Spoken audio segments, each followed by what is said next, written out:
ప్రభునందు ప్రియులారా, క్రీస్తునామములో మీ అందరికీ ప్రేమతో వందనాలు తెలియజేస్తున్నాను. దేవుడు ఆయన మాటలు చదువుకోవడానికి మనకిచ్చిన ఈ అవకాశాన్ని బట్టి దేవునికి కృతజ్ఞతలు. దేవుని సన్నిధిలో ఉన్నాము అన్న విషయాన్ని ఒకసారి గుర్తు చేసుకోండి. దేవుని వాక్యాన్ని వినబోతున్నాము. మన తలంపులను, ఆలోచనలను, ఉద్దేశాలన్నింటినీ కూడా మీకు వాక్యం అర్థం అవ్వకపోయినా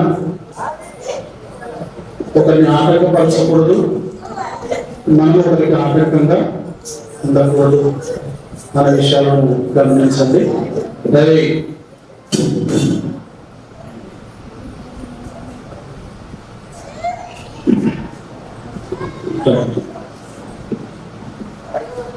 సాధ్యమైనంత వరకు వాక్యాన్ని అర్థం చేసుకోవడానికి ప్రయత్నిద్దాం. ఉదయకాలం ముందు మనం చదువుకోబోతున్నటువంటి పాఠము ముందుగా దేవుడికి ఇచ్చువాడు ఎవడు అనేటువంటి పాఠాన్ని మనం చదువుతున్నాము. ముందుగా దేవుడికి ఇచ్చువాడు ఎవడు. ఒకసారి రోమిలకు రాసినటువంటి పత్రిక 11వ అధ్యాయము, రోమిలకు రాయబడినటువంటి పత్రిక 11వ అధ్యాయము 33 నుండి 36 వచనాలు చదువుకుందాం. 33 నుండి 36 వచనాలు చదువుకుందాం. ఆహా, దేవుని బుద్ధి జ్ఞానముల బాహుల్యము ఎంతో గంభీరము, ఆయన తీర్పులు శోధింపనెంతో అసఖ్యము, ఆయన మార్గములెంతో అగమ్యములు. 34 ప్రభు మనస్సును ఎరిగిన వాడు ఎవడు? ఆయనకు ఆలోచన చెప్పిన వాడు ఎవడు? ముందుగా ఆయనకిచ్చి ప్రతిఫలము పొందగలవాడు ఎవడు? ఆయన మూలములను, ఆయన ద్వారాను, ఆయన నిమిత్తమును సమస్తము కలిగి ఉన్నను. యుగముల వరకు ఆయనకు మహిమ కలుగును గాక. ఆమేన్. ప్రభునందు ప్రియమైనటువంటి దేవుని బిడ్డలారా, చదవబడినటువంటి దేవుని మాటలను జాగ్రత్తగా గమనించండి. ముందుగా దేవునికి ఇచ్చి ప్రతిఫలము పొందగలవాడు ఎవడు? ప్రభు మనస్సును ఎరిగిన వాడు ఎవడు? తర్వాత ఆయనకు ఆలోచన చెప్పిన వాడు ఎవడు? అంటే చదవబడినటువంటి వాక్యం యొక్క ఉద్దేశము ఏంటి అంటే, దేవుడు మనకేదో ఇస్తాడు. ఎస్, కరెక్టే. మనము దేవునికి ఏదైనా ఇస్తున్నామా అంటారు కదా. ఒక సామెత ఏమంటారు? దేశము నాకేమిచ్చింది అని ఆలోచించకుండా ఏం ఆలోచించాలి? నేను దేశానికి ఏమి ఇవ్వను అని ఆలోచించాలి. దేశం నాకేమిస్తుంది, తల్లిదండ్రులు నాకేమిస్తున్నారు అని కాకుండా ఏం ఆలోచించాలి? నేను దేశానికి ఏమి ఇవ్వగలగాలి, నేను నా తల్లిదండ్రులకు ఏమి ఇవ్వగలగాలి అని ఆలోచించినప్పుడే అది ప్రత్యేకమైనటువంటి ఆలోచన అవుతుంది. దేవుని ద్వారా దేవుడు వస్తాయి, దేవుని ద్వారా ఆశీర్వాదాలు వస్తాయి, దేవుని ద్వారా సహాయం వస్తుంది అనేది మనకందరికీ బాగా తెలుసు. అది అల్టిమేట్ అంటారు. దేవుడు నువ్వు కోరుకున్నా కోరుకోకపోయినా నీకు కావలసిన వాటన్నింటినీ ఇస్తాడు. ఆయన మంచి వారి మీదను చెడ్డ వారి మీదను తన వర్షాన్ని కురిపిస్తున్నాడు, సూర్యుడిని ఉదయింపచేస్తున్నాడు అందరికీ. అయితే దేవుడికే తిరిగి మనం ఏమైనా ఇవ్వగలుగుతున్నామా అని ఆలోచించినప్పుడే మన జీవితాలలో అద్భుతాలు జరుగుతాయి. దేవుడికి ఏమి ఇవ్వగలను, ఏమి ఇస్తాము, నేను ఏమి ఇవ్వగలను అని ఆలోచించాలి. బైబిల్ గ్రంథంలో దేవుణ్ణి అడిగి సహాయం పొందిన వాళ్ళు ఉన్నారు, దేవుడికే, దేవా నీకేమైనా కావాలా దేవా, నీకేమైనా కావాలా దేవా, దేవా ఇది నేను ఇవ్వాలి అనుకుంటున్నాను, మీకే నేను ఇది ఇవ్వాలి అనుకుంటున్నాను దేవా, దీన్ని అంగీకరిస్తారా అని అడిగినటువంటి వాళ్ళు ఉన్నారు. చెడ్డ బుద్ధితో, సంపాదించుకునే బుద్ధితో దేవుణ్ణి అడిగినటువంటి వారు కూడా ఉన్నారు. ఈ సమయంలో మనం ఎవరిని చూడబోతున్నామంటే, దేవుడికే ఏదైనా సహాయము అంటే దేవుడికి తిరిగి ఏదైనా నేను నా జీవితము నుండి ఇవ్వగలనా అని ఆలోచించినటువంటి భక్తులను గురించి మనం ఇప్పుడు చూడబోతున్నాం. చెప్పాను మొదలే, దేవుడి ద్వారా పొందడము అనేది సామాన్యమైనది, కానీ దేవుడికే తిరిగి ఇవ్వడము అనేది అదేమవుతుంది, అది ప్రత్యేకమైనది అవుతుంది. ఆ ప్రత్యేకమైనటువంటి సందర్భాలను గురించి మనం చదువుకునే క్రమంలో సంజయరాజు చేత మనం దేవుని వాక్యాన్ని చదివించాం. నిర్గమకాండము 32వ అధ్యాయము 7 నుండి 12 వచనాలు. నిర్గమకాండము 32వ అధ్యాయము 7 నుండి 12 వచనములలో, ఐగుప్తు దేశంలో నుండి బయటకు వచ్చినటువంటి ఇశ్రాయేలీయులు కనానుకు ప్రయాణిస్తున్నారు. ఆ కనాను అరణ్య మార్గంలో అనేకమైనటువంటి శోధనలు, అనేకమైనటువంటి ఇబ్బందులు, బాధలు ఏర్పడినప్పుడంతా కూడా ఇశ్రాయేలు ఏం చేస్తున్నారంటే మోషేకు, అహరోనులకు వ్యతిరేకంగా సనగడము, గొనగటము ప్రారంభించారు. మాకు ఆకలి వేస్తుందయ్యా దేవా, మాకు ఆహారాన్ని ఇవ్వని అడగటం వేరు. ఏం దేవా, ఈ అరణ్యంలో చంపడానికి తీసుకొచ్చావా? ఈ అరణ్యంలో మాకు తినడానికి సరిగ్గా ఆహారం కూడా లేదు, మమ్మల్ని అరణ్యంలో చంపడానికి తీసుకొచ్చావా అని అడగటము వేరు. దేవా దాహం వేస్తుంది దేవా, నీళ్ళు ఇస్తారా అని అడగటం వేరు. నీళ్లు లేకుండా చంపడానికి ఆ దేవా మమ్మల్ని తీసుకొచ్చింది అని అడగటము వేరు. ఇలా ప్రతి సందర్భంలో ఇశ్రాయేలీయులు దేవుని శోధిస్తున్నప్పుడు దేవుడు ఒకే ఒక మాట వేశాడు, మోషే నేను ఒక ఆలోచన చేస్తున్నాను. ఏంటి ఆలోచన అంటే, ఈ 6 లక్షల మంది పైన జనాభా ఉన్నారా, వీళ్ళందరినీ చంపేద్దాం అనుకుంటున్నా. ఎవరిని బ్రతకలిస్తానంటే, మోషే నిన్నొక్కడినే బ్రతకలించి ఇక ఆనాడు అందరిని చంపేసి నోవహు ద్వారా ఎలాగైతే లోకాన్ని ప్రారంభించానో అలాగే మోషే అందరిని చంపేస్తా, ఇశ్రాయేలు అందరిని చంపేసి నీ ఒక్కడినే మిగిల్చి నీ ద్వారా నాకు పిల్లలను నేను ఏర్పాటు చేసుకుంటాను అని మోషేతో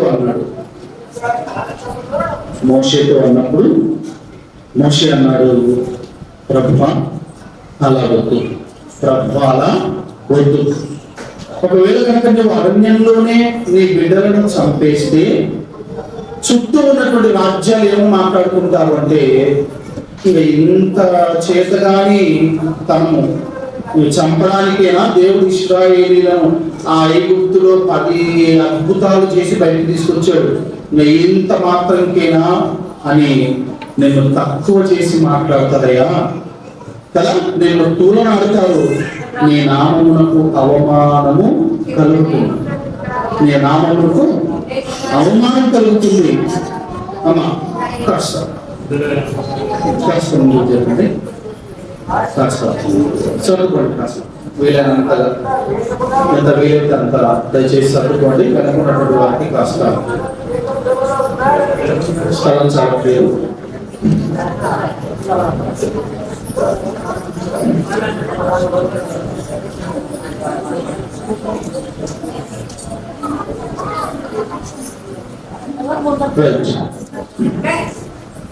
ఇక దేవుని వాక్యంలోకి మనం ముందుకు సాగిపోదాం.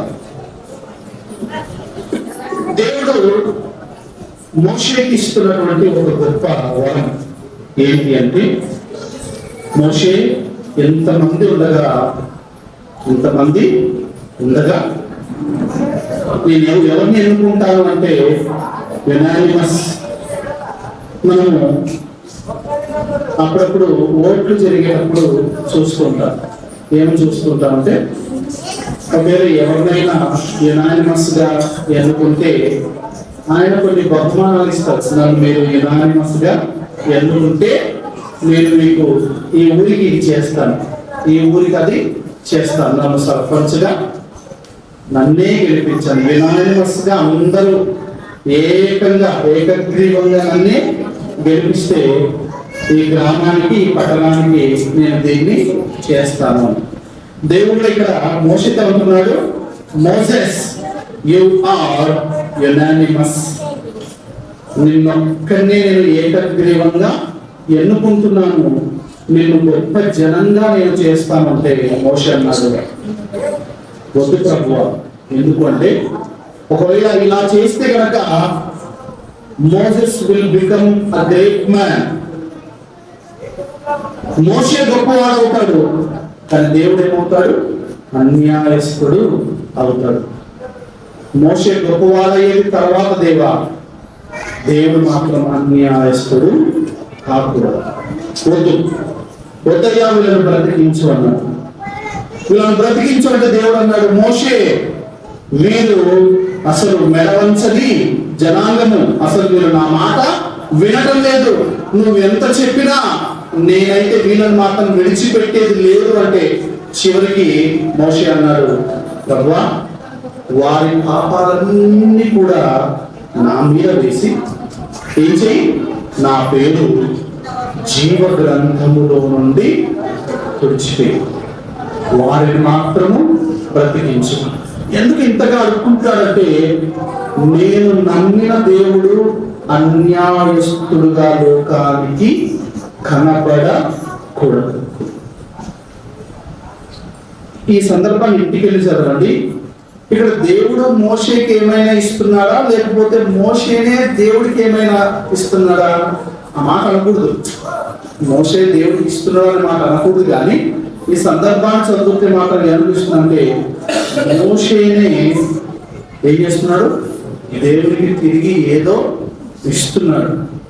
అందుకే నిర్గమకాండం 32వ అధ్యాయం 7 నుంచి 12 వచనాలు అనేవి ప్రత్యేకమైనవి. మోషేనే దేవుడికి తిరిగి ఇస్తున్నాడు. అలా వద్దయ్యా, మోషే గొప్పవాడు అనిపించుకోవడం కంటే ఏది ముఖ్యము? దేవుడు న్యాయవంతుడు అనేది ముఖ్యము. యెహోవా నీతిపరుడు, న్యాయవంతుడు అనేదే గొప్ప దేవా. కాబట్టి ఇలా చంపేస్తే నీ నామానికి అవమానం కలుగుతుందయ్యా, అలా వద్దు అని దేవుడికి ఆయనకే ఆలోచన చెప్పగలవాడేవాడు.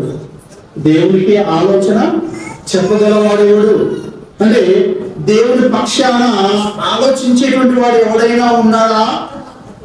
దేవుని పక్షాన ఆలోచించేటువంటి వాడు ఎవడైనా ఉన్నాడా? మన పేపర్లు చూసాను, మన భారతదేశ జనాభా ఎన్ని కోట్లట? 124 కోట్లు. 140 కోట్లు. ఎంత భారతదేశ జనాభా? 140 కోట్లు. ఇది కాదు అని, ఇంతమంది 140 కోట్ల మంది కాదు అని మరలా దేవుడు ఇప్పుడు ఏం చేశాడంటే వంశీకి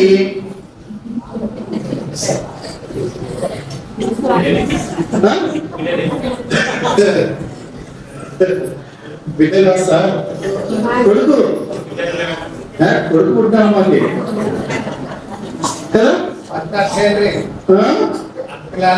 ఫస్ట్ బిడ్డనే అన్నారా?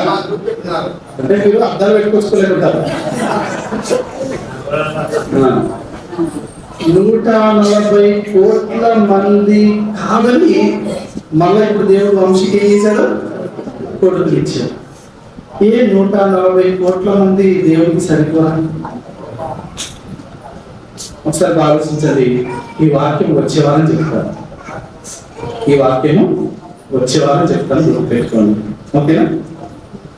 రైట్. ఎస్.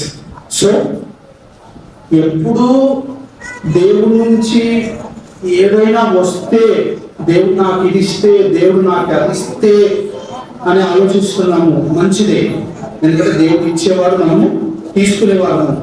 తిరిగి దేవునికి ఏమైనా ఇస్తున్నామా? తల్లిదండ్రులు పిల్లలకు స్వీట్లు తీసుకొని వస్తారు, తీసుకొని వచ్చి పిల్లలకి ఇచ్చి మళ్ళీ ఊరికి ఏమంటారు అంటారు. ఇస్తే ఆ సంతోషమే వేరు, పెట్టుకోండి. ఇస్తే ఆ తల్లిదండ్రుల సంతోషమే వేరు. ఇచ్చిన మళ్ళీ ఏం చేస్తారు? ఆ తల్లిదండ్రులు తీసుకుని మళ్ళీ ఆ పిల్లోడి నోట్లోనే పెడతారు. సేమ్ దేవుడు కూడా అంతే.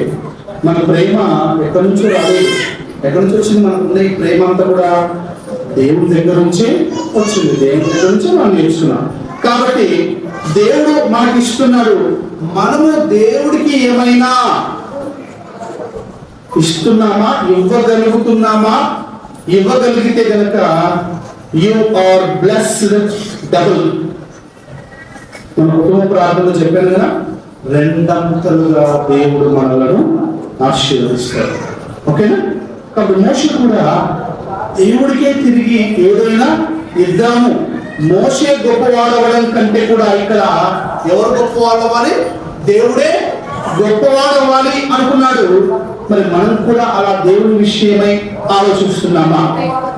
రైట్. ఒకసారి ఆ తర్వాత మొదటి ఫస్ట్ ఏం చదువుకున్నాము? దావీదు గురించి చదువుకున్నాం. సమూయేలు గ్రంథం రెండవ సమూయేలు గ్రంథము 7వ అధ్యాయం.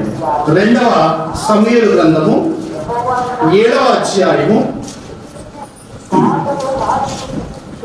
రెండవ సమూయేలు గ్రంథము 7వ అధ్యాయము మొదటి నుండి చివర ఎంతవరకు అంటే 17 వచనాల వరకు మనం చదువుకుంటే కనుక ఆ సందర్భాన్ని రెండవ సమూయేలు గ్రంథము 7వ అధ్యాయము మొదటి నుండి 17 వచనాల్లో ఉన్న సందర్భాన్ని చదువుకుంటే, దేవుడు దావీదు మహారాజుకు నలుదిక్కులా విశ్రాంతిని కలిగించాడు. శత్రు భయము ఏమీ లేదు. డాడీ ఒక మాట చెప్తుండేవాడు, ఇన్ ప్రాస్పరిటీ కంప్లీట్ చేయాలి. In prosperity man thinks of gold. మనిషి దగ్గర సంపద వెలుసిల్లుతున్నప్పుడు దేని గురించి ఆలోచిస్తారట? బంగారం గురించి ఆలోచిస్తారట. తులం ఎంతుంది అని ఆలోచిస్తారట. ఎంత తులము? 80,000. Right. In prosperity man thinks of gold, in diversity man thinks of God. కష్టాల్లో ఉన్నప్పుడు మనిషి దేవుడి గురించి ఆలోచిస్తాడట. సిరి సంపదలతో ఉన్నప్పుడు బంగారాన్ని గురించి ఆలోచిస్తాడట. కష్టాలు కన్నీళ్ళు ఉన్నప్పుడు దేవుడి గురించి ఆలోచిస్తాడట. ఇక్కడ విరుద్ధం. దావీదు మహారాజు నలుదిక్కుల శత్రువుల నుండి దేవుడు నెమ్మది కలిగించిన తర్వాత తన నగరులో తన పడక మీద పరుండి ఏం ఆలోచిస్తున్నాడంటే, దేవుడికి ఒక దేవాలయం కడితే, దేవుడికి ఒక మందిరము కడితే బాగుంటుంది, దేవుడికి ఒక మందిరము కడితే బాగుంటుంది కదా అని ఆలోచించి నాతాను అనే ప్రవక్తను పిలిపించి, అయ్యా నేను ఇలా దేవుడికి ఒక మందిరాన్ని కట్టాలనుకుంటున్నాను, ఒకసారి దేవుడిని అడుగయ్యా అంటే నాతాను ప్రార్థన చేస్తే నాతానుతో దేవుడు అన్నాడు. అంటే మన భాషలో చెప్తున్నాను, మరలా అనుకోకండి. దేవుడు వాడు అసలు నా మందిరాన్ని కట్టకూడదు అన్నట్టుగా మాట్లాడాడు. దావీదు నీ చేతులు అనేకుల రక్తమును ఒలికించాయి, నీ చేతులు రక్తంతో తడిసాయి, కాబట్టి నీవు నా మందిరమును కట్టకూడదు, నీవు నా మందిరమును కట్టకూడదు అన్నాడు. ఒకేసారి దేవుడు నీకు అర్హత లేదు అన్నాడు. నీకు నా మందిరాన్ని కట్టించే అర్హత నీకు లేదు అన్నాడు. ఇదే ప్రశ్న గనక సోక్రటీస్ లాంటి ఫిలాసఫర్స్ అడిగితే గనక ఎందుకు రక్తం ఒలికించాడు? ఫిలాసఫీ ఎందుకు రక్తం ఒలికించాడు? రాజు రాజు కాబట్టి ఏం జరిగించాలి? యుద్ధాలను జరిగించాలి. అదొక యుద్ధ నీతి, అదొక యుద్ధ నీతి.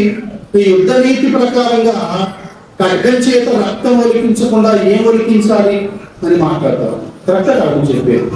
కానీ ఇవన్నీ తెలిసినా కూడా దావీదు మహారాజు అన్నాడు, సరే ప్రభువా, నా కుమారుడి ద్వారా కట్టిస్తాంటున్నావు, నాకు అర్హత లేదంటున్నావు, నాకు అర్హత లేదంటున్నావు, నాకు ఒక కుమారుని ఇస్తాను, ఆ కుమారుడు పుట్టిన తర్వాత వాడు పెరిగి పెద్దగైన తర్వాత అతని చేత మందిరాన్ని కట్టించుకుంటా అంటున్నావు కదా, I will wait until that time, ఆ సమయం వరకు నేను ఎదురు చేస్తానన్నాడు. అంటే దేవుడికి ఏదైనా ఇవ్వాలి. నీకు అర్హత లేదు పోరా అంటే కూడా, సరే దేవా, సరే, నేను మాత్రము నీకు ఒక మందిరాన్ని కట్టించాలనుకుంటున్నాను. నువ్వు ఏమన్నా పర్వాలేదు దేవా, నువ్వు ఏమన్నా పర్వాలేదు, నేనైతే నీ కొరకు ఒక మందిరాన్ని కట్టించాలి అనుకుని చివరిలో ఒక మాట మాట్లాడుతున్నారు. ఆ మాటలు ఒకసారి చూద్దాం. దినవృత్తాంతాల మొదటి గ్రంథము 29వ అధ్యాయం.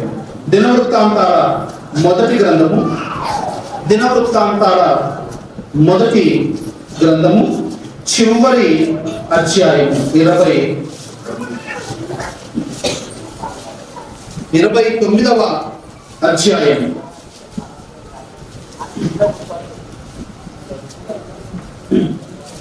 పన్నెండు నుంచి చదువుతున్నాను. 29వ అధ్యాయము 12 నుండి చదువుతున్నాను. ఐశ్వర్యమును గొప్పతనమును నీ వలన కలుగును, నీవు సమస్తమును ఏలువాడవు, బలమును పరాక్రమమును నీ దానమును హెచ్చించువాడవును, అందరికీ బలము ఇచ్చువాడవును నీవే. మా దేవా, మేము నీకు కృతజ్ఞతాస్తుతులు చెల్లించుచున్నాము, ప్రభావము గల నీ నామమును కొనియాడుచున్నాము. ఈ ప్రకారము మనఃపూర్వకముగా ఇచ్చు సామర్థ్యము మా కుండుటకు నేనెంత మాత్రపు వాడను, నా జనులెంత మాత్రపు వారు, సమస్తమును నీ వలననే కలిగిన కదా. ఇప్పుడు చదివే మాట బాగా గమనించండి. నీ స్వసంపాద్యములో కొంత మేము నీకు ఇచ్చి ఉన్నాము. ఇంటికి వెళ్ళిన తర్వాత చదవండి, బతుకమ్మ మాటలు ఇంటికి వెళ్ళిన తర్వాత ఆ వాక్య భారంతో చదవండి. దావీదు మహారాజు అంటున్నాడు, దేవా, నీ మందిరాన్ని ఇక మొత్తం మేము ఇక అన్ని సమకూర్చాం. సొలొమోను రాజు వచ్చి కట్టాలి కదా, అన్నిటిని సమకూర్చాను. ఏమేమి సమకూర్చాడో తెలుసా? తూచలేనంత బంగారు, తూచలేనంత బంగారు. ఒకవేళ సంజీవ, ఈ చర్చ్ బిల్డింగ్ నిండా బంగారం ఉందనుకో, ఎన్ని రోజుల్లో కూర్చోవచ్చు? ఒక వారంలో కూర్చోయేచ్చాను. మంచిది. ఇమనే మొత్తం ఈ గ్రౌండ్ అంతా బంగారం ఉందనుకో, ఎన్ని రోజుల్లో కూర్చోయచ్చు? ఒక నెలనా? ఒక నెల. కానీ దావీదు మహారాజు దేవుని మందిరం కట్టడానికి తీసిపెట్టిన బంగారు ఎంతగా? తూచలేనంత. ఎంత? తూచలేనంత అంటే ఎంత ఉండొచ్చు? రైట్. ఇక వెండిని మనం రాళ్ళు ట్రాక్టర్లు తీసుకుని వచ్చి కట్టడానికి రాళ్ళు దళ దొబ్బి వెళ్ళిపోతారు చూడండి. అలా రాళ్ళు విస్తారంగా వేసినంత విస్తారంగా వెండిని వేసాడట, వెండిని సమకూర్చాడట. ఇక వెలగల వస్తువులన్నిటినీ కూడా సమకూర్చాడట. సమకూర్చి ఏమంటున్నాడు చివరిలో? నేనెంత మాత్రము వాడను, అది కూడా ఏంటట? నీ స్వసంపాద్యములో కొంత మేము నీకు ఇచ్చి ఉన్నాము. తూచలేనంత కొంత, తూచలేనంత కొంత కదా. 12 ద్రాక్షరసం బాటిల్లు తెస్తేనే కదా ఎట్లుంటుంది మహేష్? సంతోషం అంటే అదొక ఫీలింగ్ అనమాట. దేవుడికి ఇచ్చాను అనేది తూచలేనంత ఇచ్చి, అంత ఇచ్చి వాళ్ళు దాన్ని ఏమంటున్నామంట, ఇదంతా కూడా దేవా, ఇదంతా ఏంటి? నీ స్వసంపాద్యము దేవా. అంటే నువ్వు భూమిలో దాచిపెట్టిన దాన్ని మేము తవ్వుకొని తీసుకున్నామే కానీ ఇది మా సొంత సంపాదన కాదు. కానీ మనం తెచ్చుకున్న కానుక ఈసారి చూసుకున్నాము దేవుడికి వేసేదాం కదా, ఈసారి చూసుకుంటాము కదా, కనీసం 2 సార్లు చూసుకుంటాం. 100, 50, 150 కాదు అని కొంతమంది, ఇంకా కొంతమంది ఈ వారం 100 వేసుకున్నాను, వచ్చే వారము 500, 1000 రూపాయలు వేద్దాంలే అని కొంతమంది, వచ్చే నెల వేద్దాంలే. ఇలా ఎన్ని రకాలుగా ఆలోచిస్తామో దావీదు మహారాజు చూడండి, అంత ఇచ్చి అంటున్నాడు నీ స్వసంపాద్యమయ్యా, ఇది కూడా నీ స్వసంపాద్యమే. ఎందుకంటే సమస్త భూమియు నీదే కదా, సమస్త భూమియు నీదే కదా, నీ స్వసంపాద్యములో కొంత మేము నీకు ఇచ్చి ఉన్నాము. అంటే దేవుడు అవమానించిన, దేవుడు ఒక మాట అన్నా, నువ్వు కట్టడానికి నీకు అర్హత లేదు పో అన్నా, ఎంత తీసిపెట్టాడట, అంత తీసిపెట్టాడట దేవుడి మందిరం కూడా. ఇక సర్వము సిద్ధంగా ఉంది. ఇక సొలొమోను బాలుడుగా ఉన్నాడు. ఇక ఏమవ్వాలి? ఇక యమన ప్రాయానికి రావాలి, కిరీటాన్ని ధరించి సింహాసనం మీద కూర్చోవాలి. ఇది ఇంకా గొప్పవాడు. సొలొమోను దగ్గరికి పోతాం ఒకసారి, సొలొమోను మహారాజు దగ్గరికి పోతాం ఒకసారి. మొదటి రాజుల గ్రంథము 3వ అధ్యాయానికి పోతాం ఒకసారి. మొదటి రాజుల గ్రంథము,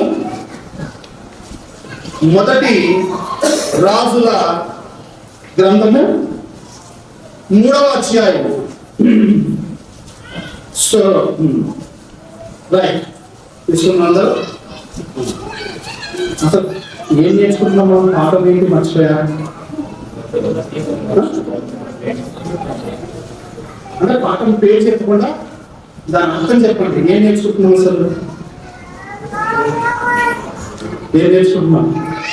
ఈ వాక్యం ద్వారా ఏం నేర్చుకుంటున్నాము? ఎప్పుడు దేవుని దగ్గర నుంచి తీసుకోవడమే కాదు, దేవుడికి కూడా ఏమైనా ఇవ్వగలుగుతున్నామా? దేవుడికి ఏమైనా ఇవ్వగలుగుతున్నామా? రైట్గా దావీదు మహారాజు అంటూ అయిపోయింది. ఇక సొలొమోను మహారాజు వచ్చాడు. ఇక ఈయన ఏం చేశారు? దేవుని మందిరంతో పాటు తన అంతఃపురాన్ని, తన నగరును కూడా రెండింటిని ఒకేసారి కట్టుకున్నాడు. 7 సంవత్సరాలు దేవుని మందిరాన్ని కట్టాడు, 13 సంవత్సరాలు తన అంతఃపురాన్ని కట్టుకున్నాడు. ఇక దేవుని మందిరం శుద్ధమైపోయింది. పునాది వేసినప్పటి నుండి ప్రార్థనాపూర్వకంగా ముగించే వరకు కూడా ప్రార్థనాపూర్వకంగా బలులను అర్పించి అన్నిటినీ సజావుగా జరిగించి చివరిలో దేవునికి ప్రార్థన చేస్తున్నాడు. దేవుని ప్రార్థన చేస్తున్నాడు అంటే, అయ్యా నన్ను రాజుగా చేసినందుకు నీకు కృతజ్ఞతలు అని చెప్తే దేవుడు అన్నాడు, సొలొమోను నీకేం కావాలో అడుగు, నీకేం కావాలో అడుగు. ఐశ్వర్యం కావాలా? ఆయుష్ కావాలా?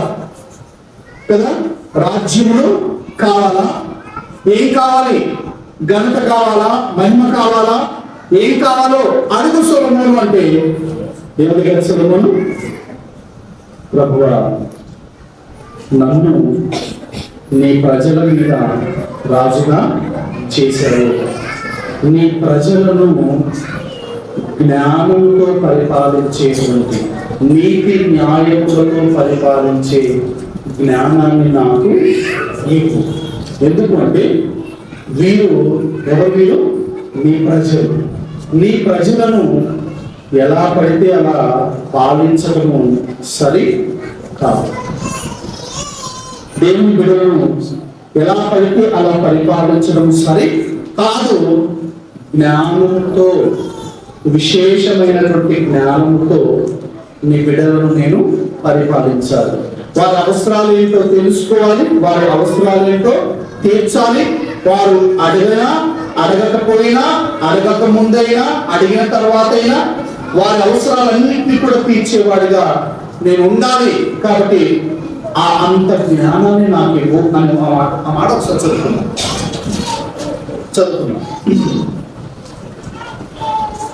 3వ అధ్యాయము 7 నుండి.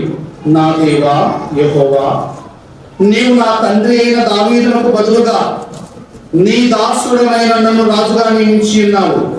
అయితే నేను బాలుడను, కార్యములు జరుపుటకు నాకు బుద్ధి చాలదు.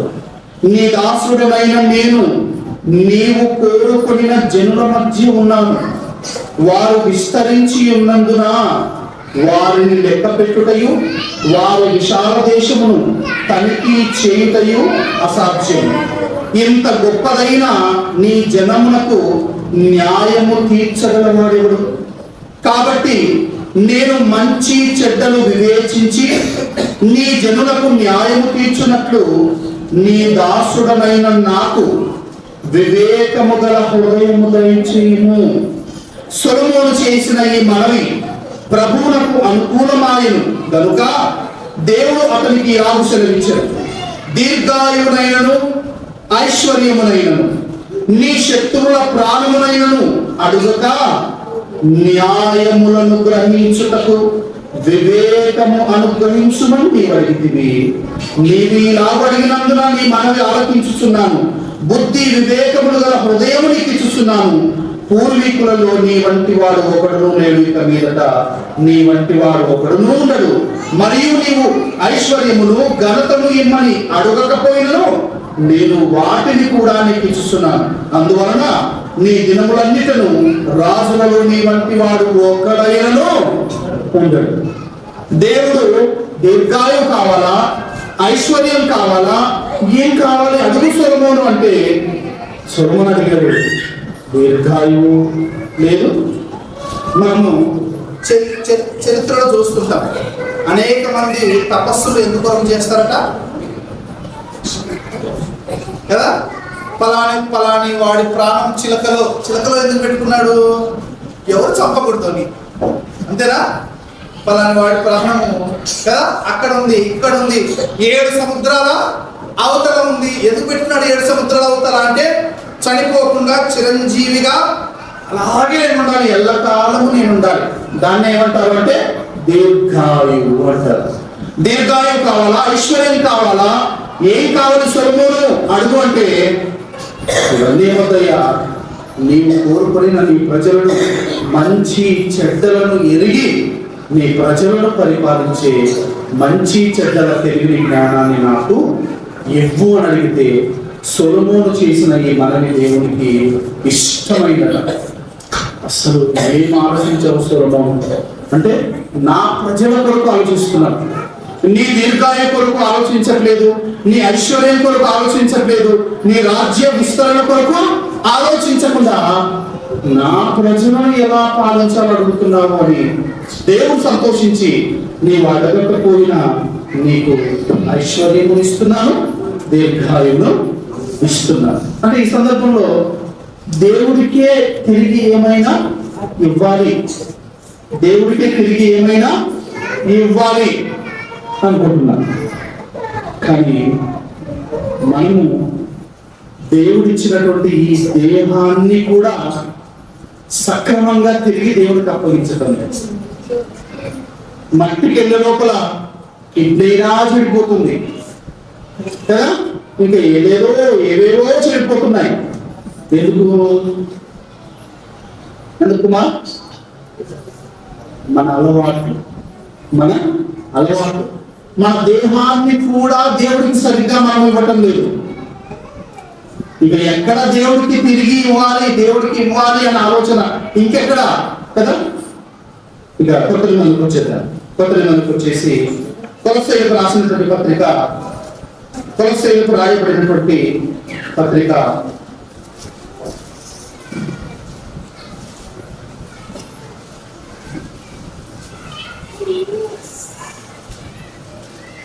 1వ అధ్యాయంలో కొలస్సీయులకు రాయబడినటువంటి పత్రిక 1వ అధ్యాయము 24 నుండి 26 వచనాలు చదువుకుందాం. 24 నుండి 26 వచనాలు చదువుకుందాం. కొలస్సీయులకు రాయబడినటువంటి పత్రిక 1వ అధ్యాయం 24 నుండి 26. పౌలు ఈ మాట్లాడుతున్నాడు. ఇప్పుడు మీ కొరకు నేను అనుభవించుతున్న శ్రమల యందు సంతోషించుచు సంఘము అను ఆయన శరీరము కొరకు క్రీస్తు పడిన పాటలలో పొదువైన వాటి యందు నా వంతు నా శరీరమందు సంపూర్ణము చేయించున్నాను. అపోస్తలుడైన పౌలు అంటున్నాడు, కొలస్సీలో ఉన్నటువంటి క్రీస్తు సంఘానికి పత్రిక రాస్తూ, నేను అనేక శ్రమలను అనుభవిస్తున్నాను. ఈ పత్రిక రాసేప్పుడు పౌలు చెరసాలలో ఉన్నాడు, జైల్లో ఉన్నాడు. చెరసాలలో ఉండి కొలస్సీయులకు రాస్తున్నాడు, నేను మీ కొరకు అనేక హింసలు అనుభవిస్తున్నాను, ఇంకా అనుభవించడానికి సిద్ధంగా ఉన్నాను. ఇంకా ఎన్ని శ్రమలు అనుభవించడానికి సిద్ధంగా ఉన్నాను అంటే బాగా వినండి. క్రీస్తు మన కొరకు కొన్ని పదపాట్లు పడ్డాడు. ఇంకా ఆయన ఏమైనా శ్రమ పొందకుండా ఇంకా ఏమైనా మిగిల్చిపోయాడో వాటిని నేను పొందాలనుకుంటున్నాను. అంటే క్రీస్తు పడిన పాటలలో ఇంకా కొద్దువ ఏమైనా ఉందేమో, ఇంకా శ్రమ పడాల్సింది, ఇంకా దేవుని బిడ్డల కొరకు శ్రమ పడాల్సింది ఇంకా ఏదైనా ఉందేమో అని నా వంతు నా శరీరమందు సంపూర్ణము చేస్తున్నాను. అంటే మానవాళి పాపక్షమాపణ కొరకు యేసుక్రీస్తు శ్రమ పడ్డాడు కదా, ఇంకా ఏమైనా తక్కువైందేమో, యేసుక్రీస్తు పడిన శ్రమలలో ఇంకా ఏమైనా తక్కువైందేమో, ఆ తక్కువైన శ్రమలను నేను అనుభవించాలి అనుకుంటున్నాను మీ రక్షణ కొరకు. క్రీస్తు పడిన పాటలు మన కొరకు కొన్నిసార్లు చెప్తుంటారు. ఆయన చేతుల్లో దించిన మేకులు, ఆయన కాళ్ళల్లో దించినటువంటి మేకులు, ఆయన తలలో దించినటువంటి ముళ్ళు, అవి ఎన్ని అంగుళాలు, అన్ని అంగుళాలు ఇంత పెద్దగా ఉండేవి. అలాంటి మేకులు ఆయన చేతుల్లో, అలాంటి మేకులు ఆయన కాళ్ళల్లో దించారు అని. అంతకంటే శ్రమల ఇంకా ఏమైనా ఉన్నాయేమో శ్రమలు వెతుక్కుంటున్నాడు పౌలు. ఇంకా క్రీస్తు కొరకు నేను ఇంకా శ్రమ పడ్డానికి సిద్ధంగా ఉన్నాను. నా వంతు నా శరీరమందు సంపూర్ణము చేయడానికి నేను సిద్ధంగా ఉన్నాను. శ్రమ పడడానికి కూడా నేను సిద్ధము అంటున్నాను. క్రీస్తు కొరకు సంపాదించుకోవడం కాదు, క్రీస్తు కొరకు నేను నష్టపోవడానికి కూడా సిద్ధంగా ఉన్నాను. క్రీస్తు కొరకు నష్టముగా ఎంచుకోవటానికి కూడా నేను సిద్ధంగా ఉన్నాను.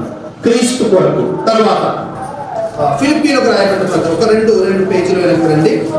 ఫిలిప్పీలకు రాయబడినటువంటి పత్రిక, ఫిలిప్పీలకు రాయబడినటువంటి పత్రిక 3వ అధ్యాయంలో 9 నుండి 11 వచనాలు చదువుతున్నాను. 9 నుండి 11 వచనాలు చదువుకుందాము.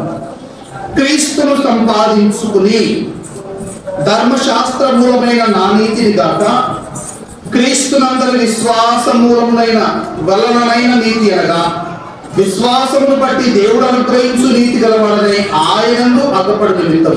10వ వచనం గమనించండి. ఏ విధము చేతనైనను మృతులలో నుండి నాకు పునరుత్థానము కలగవలనని ఆయన మరణ విషయములో సమాన అనుభవము గలవాడనై ఆయనను ఆయన పునరుత్థాన బలమును ఎరుగు నిమిత్తము ఆయన శ్రమలలో పాలివాడునగుట ఎట్టిదో ఎరుగు నిమిత్తము సమస్తమును నష్టపరుచుకొని వాటిని పెంటతో సమానముగా ఎంచుకుంటున్నాను. క్రీస్తు శ్రమ పడ్డాడు కదా, నేను కూడా అలాగే శ్రమ పడాలనుకుంటున్నాను. ఆయన శ్రమ పడేటప్పుడు ఎలా ఉండిందో దాన్ని కూడా నేను అనుభవించాలనుకుంటున్నాను. అందుకోసమే నాకున్న వాటన్నింటినీ కూడా నేను సమస్తమును నష్టముగా ఎంచుకుంటున్నాను. దేవుని కొరకు నేను సమస్తమును నష్టముగా ఎంచుకుంటున్నాను. అంటే దేవునిలో ఎంత ముందుకెళ్ళడానికైనా నేను సిద్ధము అని.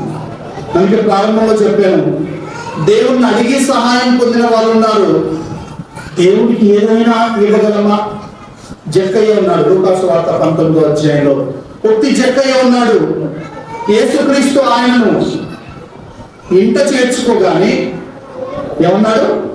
నా ఆస్తిని అంతటిని కూడా అమ్మి బీదలకు ఇస్తున్నాను. అప్పుడు యేసుక్రీస్తు అన్నారు, నేడు ఈ ఇంటికి ఏమొచ్చింది? రక్షణ వచ్చింది. దేవుడు నా ఇంట్లో అడుగు పెట్టాడు, నేను దేవుడికి ఏమైనా ఇవ్వాలి అనుకున్నాడు, దేవుడికి ఇచ్చేశాడు. ఒకవైపు యవనస్తుడైనటువంటి ధనవంతుడు ఉన్నాడు, ఆస్తిని వదులుకోలేకపోయాడు. ఇంకొక వైపు పొట్టి జక్కయ్య దేవుడికే సమస్తాన్ని ఇచ్చేస్తాను అన్నాడు, దేవుడికే తిరిగి ఇచ్చేస్తాను అంటా అన్నాడు. సో ఇలా బైబిల్లో ఉన్నటువంటి కొంతమంది దేవుడి నుంచి పొందటమే కాదు, దేవునికి కూడా తిరిగి ఇవ్వాలి అనుకున్నారు. అందుకే దేవుడు అంటున్నాడు, ఒకసారి అడవి పువ్వులను చూడండి, వాటికి అంత అందాన్ని ఇచ్చినటువంటి దేవుడు కదా మీకు అన్నింటినీ సమస్తాన్ని అనుగ్రహిస్తారు.